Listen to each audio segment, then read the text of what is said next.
Good morning student. Online classes में Vinayak school की ओर से आप सबका स्वागत है। आज हम रसखान के चैप्टर को पढ़ेंगे और आज हम उसको लगभग 3 दिन से पढ़ रहे हैं, तो उसको आज कंप्लीट भी कर लेंगे। आज हमारा रसखान का आखिरी सवैया है। मैं दोहरान करवाते हुए अपने आखिरी सवैया पे पहुंचूंगी। रसखान का जन्म, हमने देखा कि रसखान का जन्म 1548 में हुआ। कब हुआ? 1548 ईस्वी में हुआ। ये दिल्ली के आसपास के रहने वाले थे।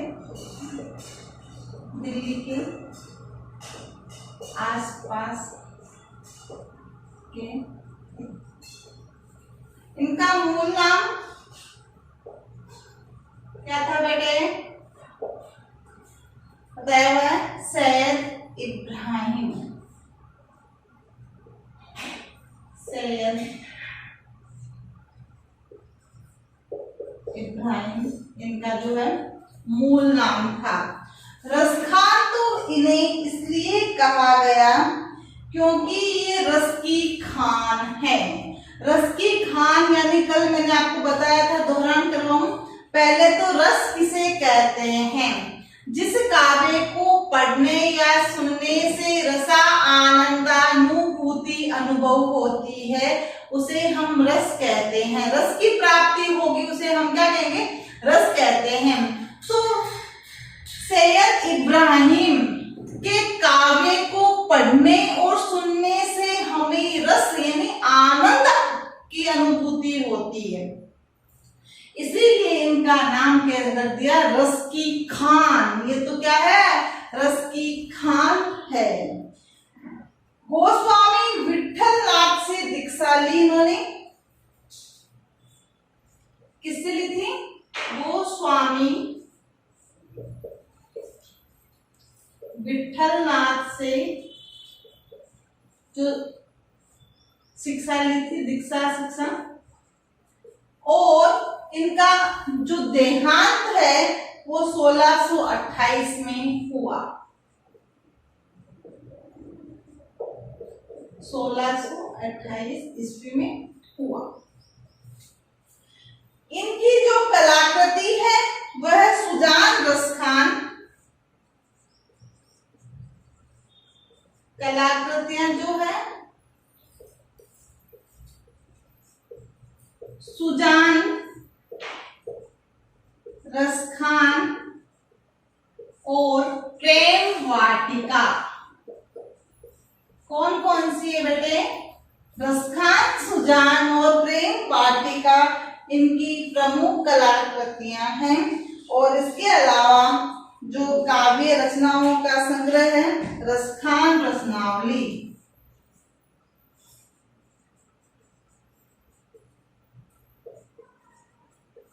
का संग्रह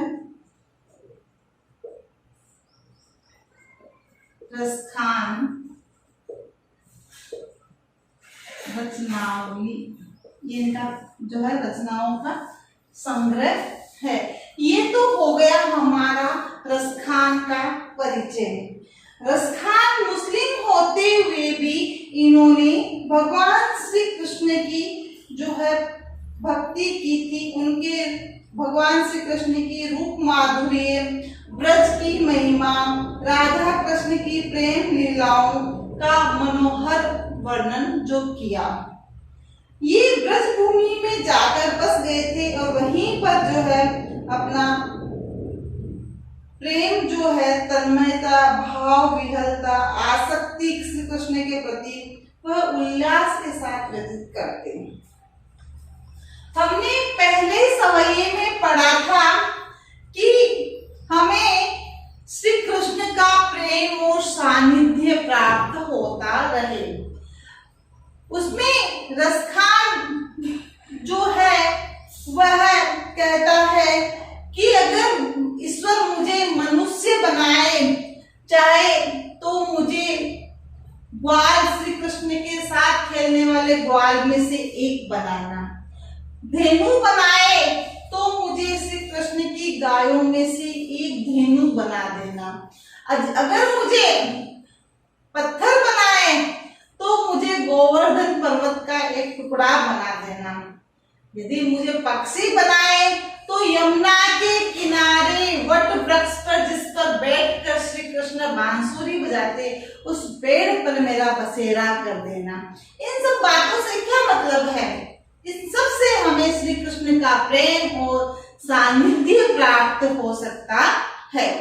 दूसरे पद में उन्होंने बताया कि हे ईश्वर, जो आनंद हमें, जो सुख हमें उन भगवान श्री कृष्ण की लकड़ी जो गायों को चलाते थे, साथ में लकड़ी रखते थे, लकुटी और कामरिया, कंबल जो है वो साथ में रखते कंधे में, उस कंधे पर जो उनको प्राप्त करने से जो सुख मिलता है उस पर 3 लोक का राज भी न्योछावर है, 8 सिद्धि 9 निधि का सुख भी न्योछावर है, 8 सिद्धियां अणिमा महिमा गरिमा लघिमा प्राप्ति प्राकम्य इंसित्व और वसित्व, ये 8 जो है सिद्धियां होती है।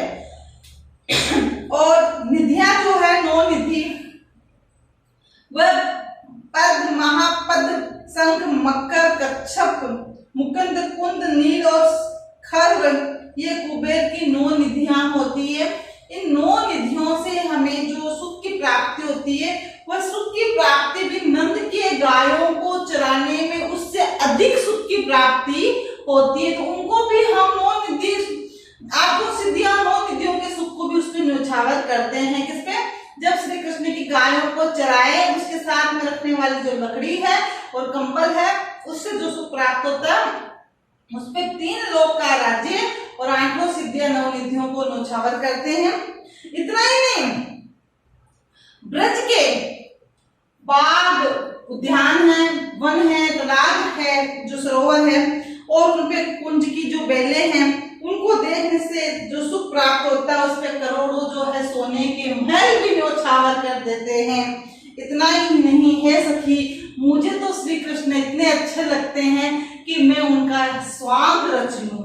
स्वांग है ना, जिस तरह से कृष्ण जो है पीतांबर मोर मुकुट धारण करते हैं वैसा। तो एक सखी दूसरे सखी को कह रही है कि हे सखी, मैं अपने सिर पर मोर का मुकुट धारण कर लूंगी, गले में वैजयंती माला पहन लूंगी, मैं पीतांबर धारण कर लूंगी, श्री कृष्ण की तरह उनकी तरह सारा स्वांग रच लूंगी। लेकिन मैं उनकी मुरली जो है उस मुरली को अपने अधरों पर धारण नहीं करूंगी, क्योंकि मुरली को जो है सखियां सूद समझती है। क्योंकि जब श्री कृष्ण मुरली को बजाते हैं तो उसमें इतने मुग्ध हो जाते हैं कि उन्हें किसी की सुध बुध नहीं रहती। इसलिए हे सखी, मैं श्री कृष्ण का सारा स्वांग तो रच लूंगी, इतने अच्छे लगते हैं, लेकिन अपने अधरों पे मुरलीधर की मुरली को धारण नहीं करूंगी। इस तरह से हम चौथे सवैये में पहुंचते हैं। चौथा सवैया भी बहुत अच्छा है और सरल है। तो मिल रहा है ना आनंद, रस मिल रहा है ना, रस खान के काव्य को पढ़ने से रस मिल रहा है बच्चों। इसीलिए कहते हैं रस की खान है, रस खान। रस खान नाम में ही एक अपने आप पहचान है, शब्द शक्ति है इसमें। शब्द शक्ति किसे कहते हैं? वह शब्द जिसमें अपनी पहचान बनाने की शक्ति होती है, वही शब्द शक्ति होती है। तो यहाँ रसखान में अपना आप एक शक्ति है। चौथा सवैया देखें पेज नंबर 2 पर। काननी दे अंगूरी रही वो, काननी दे अंगूरी रही वो,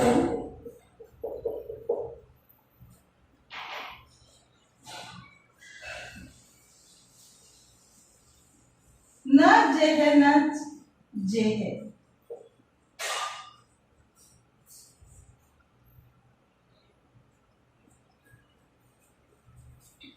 ये वाला पद देखें, कानन दे अंगुरी रही वो जब ही मुरली धुन मंद बजे है मोहिनी तान सो रस खानी अटाचट गोधन गे है तो गे है तेरी कहो सिगरे ब्रज लोगनी काल ही को कितनो समझे है मायरी वा मुख की मुस्कानी संभारी न जेहन जेहन जेह। बहुत अच्छा पद है ये।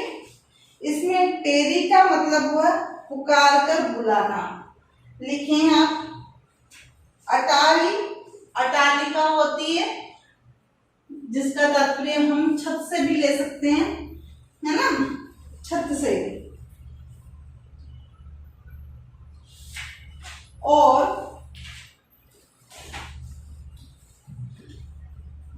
काननी, कान दे अंगुली रही वो, अंगुली देना। जब मोहिनी मुरली मंद बजे है, जब श्री कृष्ण अपनी मधुर तान वाली मुरली को बजाते हैं तो उस समय में अपने कानन दे अंगुरी रही वो जब मुरली मंद धुन बजे है मोहिनी तान सो रस खानी, मैं अपने कानों में अंगुली जो डालकर जो है नहीं रह सकती। कानों में अंगुली, जब श्री कृष्ण की मोहिनी तान वाली मुरली बजे तो हे माई, हे माता, मैं अपने कानों में अंगुली देकर नहीं रह सकती। मोहिनी तान सो रस खानी, रस खान कहते हैं मोहिनी तान जब बजती है तो अटाचटी गोधन गे है तो गे है। अब श्री कृष्ण उस वक्त क्या करते हैं, जब गायों को चराने के लिए जाते हैं तो गायें क्या करती है, चरती है। और श्री कृष्ण क्या करते हैं, वहां जंगल में वन में बैठकर मधुर तान वाली मुरली बजाते हैं तो गायें तो चर रही है ना, और उसकी मधुर तान, मुरली की मधुर तान आवाज को सुनकर जो है सखी किस पे चढ़ जाती है, अटा पर। गोपी कहाँ चढ़ रही है, अटालिका पर, अटालिका पे चढ़ जाती है।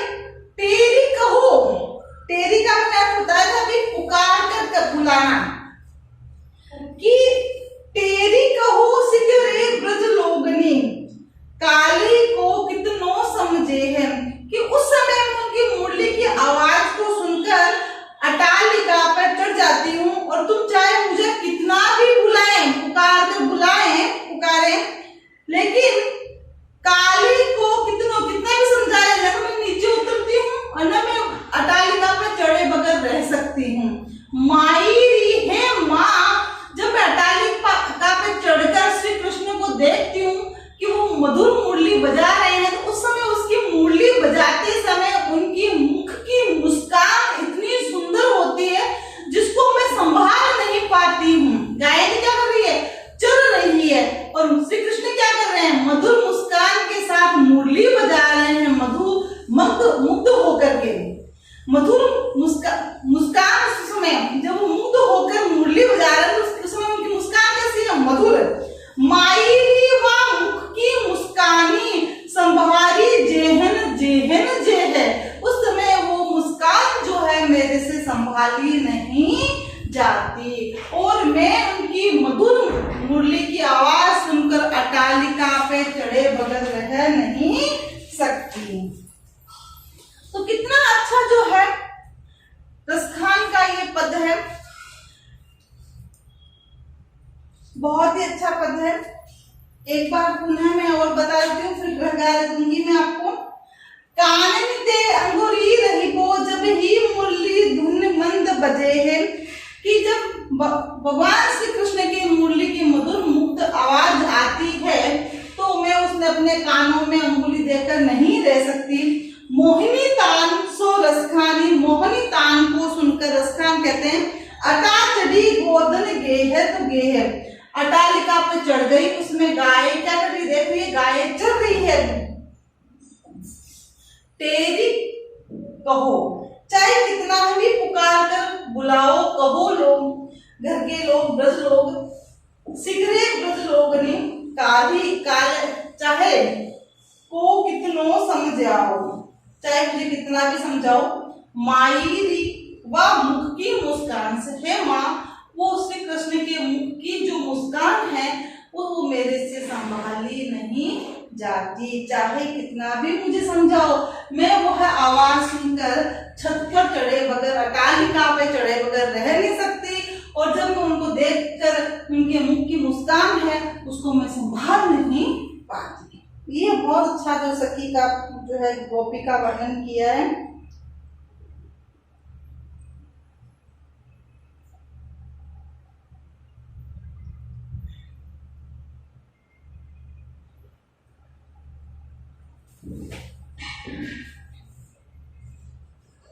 गृह कार्य में पहला प्रश्न जो है वो है, कालिंदी फूल कदम की डाली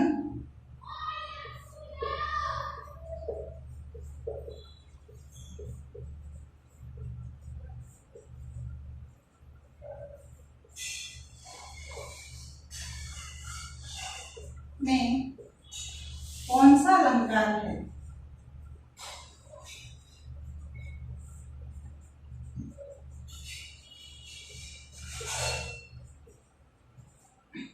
प्रश्न संख्या 2,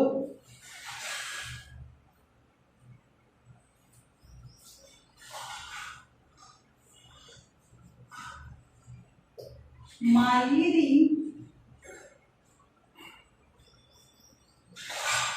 वाम की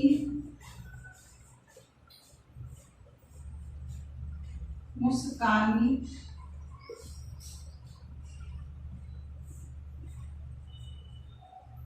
संहारी न जे है न जे है।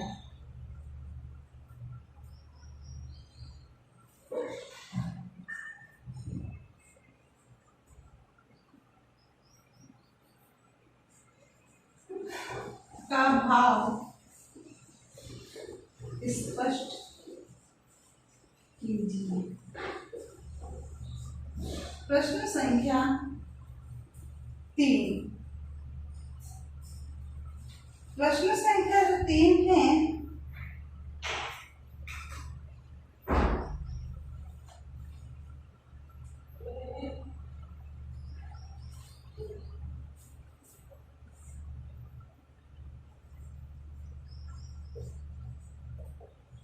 कोटिक ए कल धोत के दाम, करील की कुंजन ऊपर वालों,